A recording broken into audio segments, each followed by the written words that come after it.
Welcome to the flavour hunt. ఈరోజు మనం ఆలు పాలక్ ఎలా చేయాలో చూద్దాం. ముందుగా పైన చూపించిన ఇంగ్రీడియంట్స్ అన్ని రెడీ చేసి పెట్టుకోండి. ఆ తర్వాత ఒక బౌల్లో కొన్ని వాటర్ యాడ్ చేసి స్పినాచ్ని ఒక 15 మినిట్స్ వరకు బాయిల్ చేయండి. అలా బాయిల్ చేసిన స్పినాచ్ని గ్రైండ్ చేసి పెట్టుకోండి పక్కకి. ఆ తర్వాత ఒక బౌల్ తీసుకొని కొద్దిగా ఆయిల్ యాడ్ చేసి ముందుగా మనం కట్ చేసి పెట్టుకున్న పొటాటోస్ అన్ని పైన చూపించిన విధంగా ఫ్రై చేసుకోండి.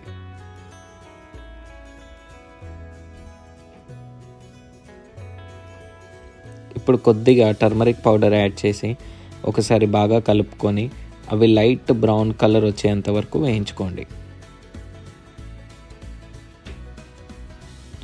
ఎప్పుడైతే పొటాటోస్ అలా కొద్దిగా ఫ్రై అవుతాయో అప్పుడు కొద్దిగా కారం యాడ్ చేసి వాటిని ఒక సపరేట్ బౌల్లోకి తీసి పక్కన పెట్టుకోండి.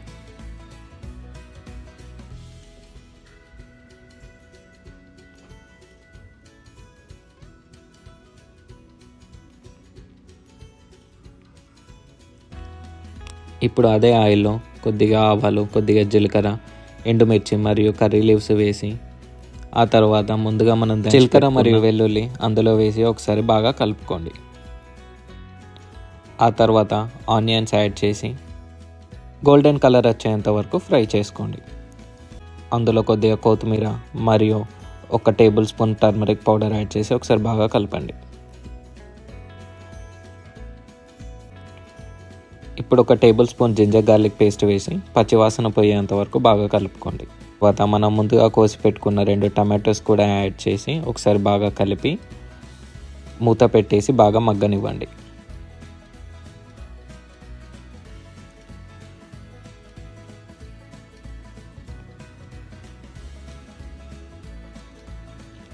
ఎప్పుడైతే టమాటోస్ బాగా మగ్గుతాయో అప్పుడు మనం ముందుగా గ్రైండ్ చేసి పెట్టుకున్న పాలక్ పేస్ట్ కూడా అందులో వేసి ఒకసారి బాగా కలపండి. ఆ తర్వాత రుచికి సరిపడా ఉప్పు మరియు కారం కూడా వేసేయండి.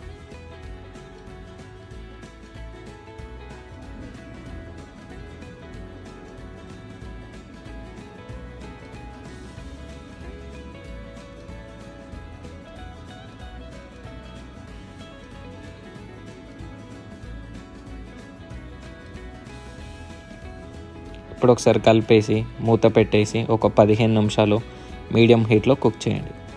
15 నిమిషాల తర్వాత మనం మూత తీస్తే పాలక్ అంతా దగ్గరకు వచ్చి ఉంటుంది. ఇప్పుడు మనం ముందుగా ఫ్రై చేసి పెట్టుకున్న పొటాటోస్ కూడా వేసేయండి.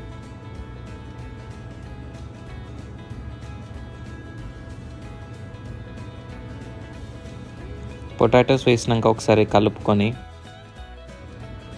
ఇప్పుడు కొద్దిగా నీళ్లు పోసి మనకు రుచికి సరిపడా గరం మసాలా మరియు ధనియాల పొడి వేయండి.